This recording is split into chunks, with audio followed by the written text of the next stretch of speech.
नजर फरमा दे। गाजी इल्मुद्दीन एक बदअकीदे ने, एक जालिम ने, गैर मुस्लिम ने हुजूर के मुबारक चेहरे पर कमेंट्स किया। कहा जो बातें मदीने के मोहम्मद ने कही हैं वो काला कानून है, जो बातें उनकी ज़बान से निकली हैं वो बातें लायक ताज़ीम नहीं है। गैर मुस्लिम था, बस ये गाजी इल्मुद्दीन जलाल में आ गया और मौका मिलते ही उसका सर कलम कर दिया। ब्रिटिश गवर्नमेंट का दौर था, ब्रिटिश गवर्नमेंट का दौर था।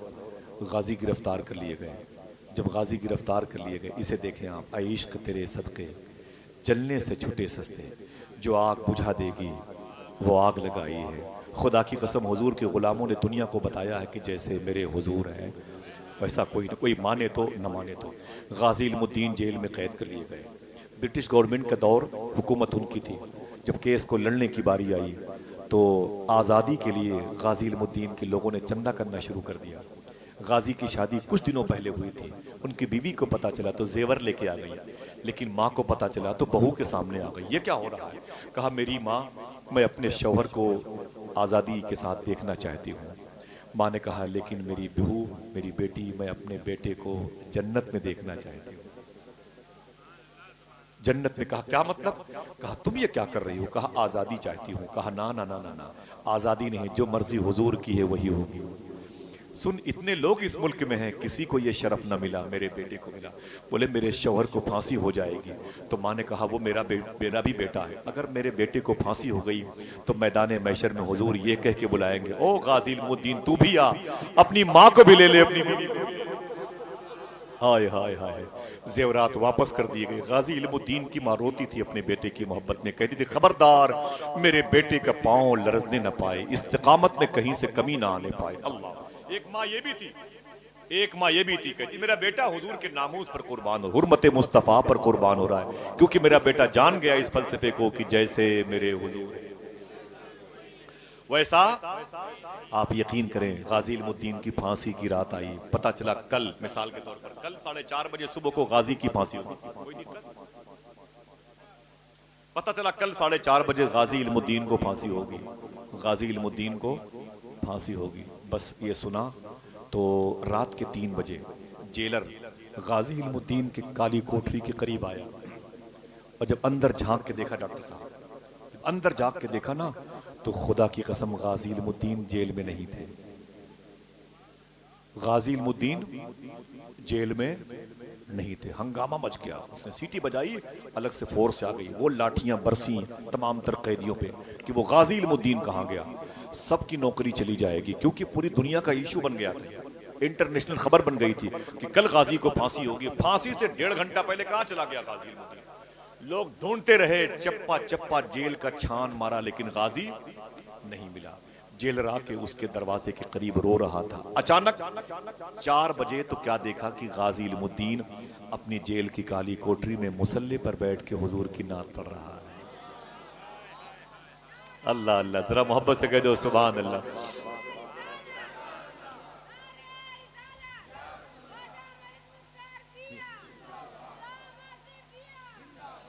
दिले बेताब को हर वक्त संभाले बख्शे, जिंदाबाद अल्लाह अकबर। मैंने उस जात पे, अब्दुल गफ्फार ने कहा था कि मैंने उस जात पे लिखने की जसारत की है जिसके दामन में फरिश्तों ने इबादत की है। अल्लाह अल्लाह वो क्या लोग हैं जिन लोगों ने चलते फिरते मेरे आका की जियारत की है, जैसे मेरे हुजूर हैं। जेलर कहता है मैंने 4 बजे सुबह को देखा तो गाजी इल्मुद्दीन अपने काली कोठरी में मुसल्ले पर बैठ के हुजूर की नात पढ़ रहे हैं। कहता मैं चीख पड़ा तो बड़े बड़े ऑफिसरान आ गए। मैंने गाजी इल्मुद्दीन से कहा गाजी करीब आओ, तो मेरे उस जाली और लोहे की सलाखों के करीब आए। मैंने कहा गाजी तुझे उस नबी की अजमत का वास्ता, तूने जिस नबी के नाम पर यह फांसी का फंदा चूमने का इरादा बना लिया है, ये बता गाजी इल्मुद्दीन कि तू 1 घंटे से कहां गया था? सवाल समझ गए? तू 1 घंटे से कहां गया था? सही बता, तू 1 घंटे से कहां गया था? तो गाजी इल्मुद्दीन रो के बोला खुदा की कसम मैं मदीने शरीफ गया था। आए हाथों को उठा के बताओ कोई जा सकता है कि नहीं? जिसका अकीदा है जा सकता है कि नहीं? बोलो बोलो, जा सकता है कि नहीं? जा सकता है कि नहीं? हाँ। बोले मैं मदीने शरीफ गया था। तो जेलर ने कहा फिर क्या हुआ? कहा हुजूर ने मौला अली से कहा, अली गाजी इल्मुद्दीन से पूछो इसकी फांसी होने जा रही, इसे डर तो नहीं लग रहा है? तो मौला अली मेरे पास तशरीफ लाए, फरमाए इल्मुद्दीन। मैंने कहा जी सरकार। तो कहते हैं कि तुझे डर तो नहीं लग रहा है? तो कहते मैं खामोश हो गया। तो हुजूर फरमाते हैं कि अली, बात करें हसास तबीयत का होता हूं। कहते हैं कि गाजी, हुजूर ने फरमाया कि पूछो गाजी इल्मुद्दीन से तुझे डर तो नहीं लग रहा है? मौला अली फरमाते हैं गाजी तुझे डर तो नहीं लग रहा है? तो ये खामोश हो गए। मेरे आका फरमाते हैं अली इल्मुद्दीन से कह दो फांसी के फंदे पे जाना तो बहुत ही शान और शौकत के साथ जाना, कमजोर तेरे पाँव ना हो, तेरी आंख में आंसू ना निकले। अय अली कह दो कि हम भी वहां रहेंगे, मदीने वाले आका भी वहां रहेंगे। मेरे इमाम के सगे मजले भाई अल्लामा हसन बरेलवी कहते हैं, गर वक्त अजल सर तेरी चौखट पे धरा हो, जितनी हो कज़ा एक ही सजदे में अदा हो। तुमने हुजूर की मोहब्बत को समझा क्या है? ये बाजार में किसी बनिए की दुकान से मिलने वाली शय नहीं, खुदा की कसम। दोस्तों इस मोबाइल ने हमारा बेड़ा गर्क कर रखा है, हमें इतना दूर कर दिया हुजूर से, कई नस्लें मिल करके भी चाहे तो नहीं करीब हो सकती जब तक तौफीक खुदाबंदी हो, जब तक इशारे मुस्तफ़ा ना हो। अपने बच्चों को लगाम दो। बेटी अलग कमरे में मोबाइल के सहारे से है, बेटा अलग कमरे में मोबाइल के सहारे से है, बाप अपनी बिसात के मुताबिक लगा हुआ है। दोस्तों सब मिल करके दुनिया को याद करेंगे, हुजूर को कौन याद करेगा? कौन याद करेगा? मुझे बताओ कौन याद करेगा? और ये नारा भी कि जैसे मेरे हुजूर है वैसा कोई नहीं। हाँ, हुजूर ने तुम्हारे लिए क्या क्या किया है? क्या क्या किया है? गाजी इल्मुद्दीन की बात सुने, वो दरमियान में दाफिउल बला वल वबा की बात थी, कोई बात आपके हाथ से फिसलने ना पाए। गाजी इल्मुद्दीन कहते हैं कि हुजूर ने कहा कि अली कह दो कि मैं भी रहूंगा, हुजूर भी रहेंगे। अल्लामा हसन बरेलवी कहते हैं, गर वक्त अजल सर तेरी चौखट पे धरा हो, जितनी हो कज़ा एक ही सजदे में अदा हो। कहते हैं कि जेलर ने कहा कि गाजी फांसी के लिए आधे घंटे बाकी हैं, नहा लीजिए। तो गाजी इल्मुद्दीन ने कहा कि ठीक है।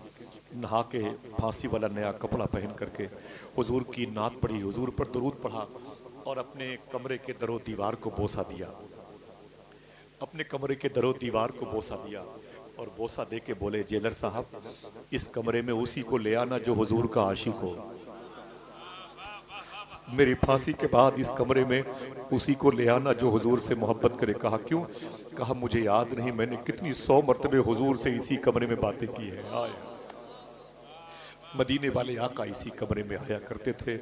ऐ जेलर सुन, इस कमरे के दरो दीवार की बेदबी न करना। इस कमरे में हुजूर की निगाह के पाकीज़ा आमद के नकूश सब्ते हैं।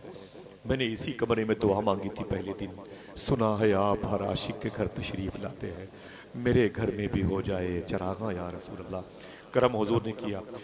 गाजी इल्मुद्दीन का के दरवाजे को खोला गया, ताला खोला गया। आप यकीन करें जैसे गाजी इल्मुद्दीन अपने काली कोठरी से बाहर आए ना, तो करीब में वो चौकीदार था जो सिख मजहब का था, जो कई दिन से उसकी खिदमत कर रहा था। अचानक उसने बंदूक जमीन पर रखी और गाजी इल्मुद्दीन के पैरों से लिपट गया। कहा गाजी इल्मुद्दीन कहाँ से आ रहे हो? कहा मदीने से। कहा जा कहाँ रहे हो? कहा मदीने जा रहा हूं। कहा आए गाजी तुम जहां से आए हो जहां जा रहे हो मुझे भी उसी नबी का गुलाम बनाते हुए जाओ। वो फांसी के फंदे पर जा रहा था और हुजूर की उम्मत में इजाफे का सबब बन रहा था। और हम एसी में सो जाते हैं और हमें मिसवाक करने का तरीका नहीं मालूम। मस्जिद में गए भी तो किसी की चप्पलें गायब करते हैं, किसी को पत्थर मारते हैं, बुजुर्गों की लाठियां गायब करते हैं। यार ये कहाँ का कल्चर है? ये कहाँ का मुआशरा है? संभालो वरना अल्लाह का अजाब हमारा इंतजार कर रहा है।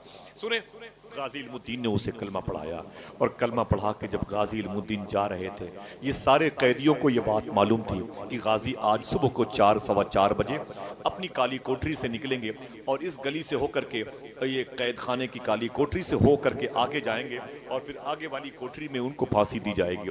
आप यकीन कीजिए उस दिन उस रात जेल के सारे कैदी रात भर जागते रहे, रात भर जागते रहे और अपने अपने दरवाजों के करीब आके बैठे रहे। जेलर बोला तुम सालो सोओगे नहीं? तो लोग बोले हमको गालियां दो, मारो पीटो, कुछ भी, कम से कम एक झलक उसको देख लूं जो हुजूर को देखने के लिए जा रहा है। कैदी अपने अपने कैद खाने में हुजूर के उस आशिक का इंतजार कर रहे थे।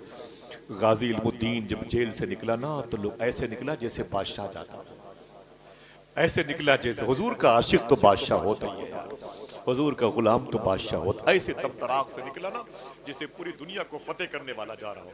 खुदा की कसम, अपने कपड़े पर गाजी इल्मुद्दीन ने इत्र की जो है कतरे को छिड़क रखा था।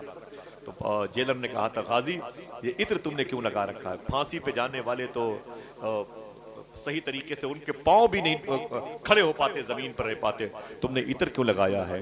तो कहते हैं कि गोया वो यही कहा होगा कि आज फूले न समाएंगे कफन में आसिया, आज की रात है आका से मुलाकात की रात।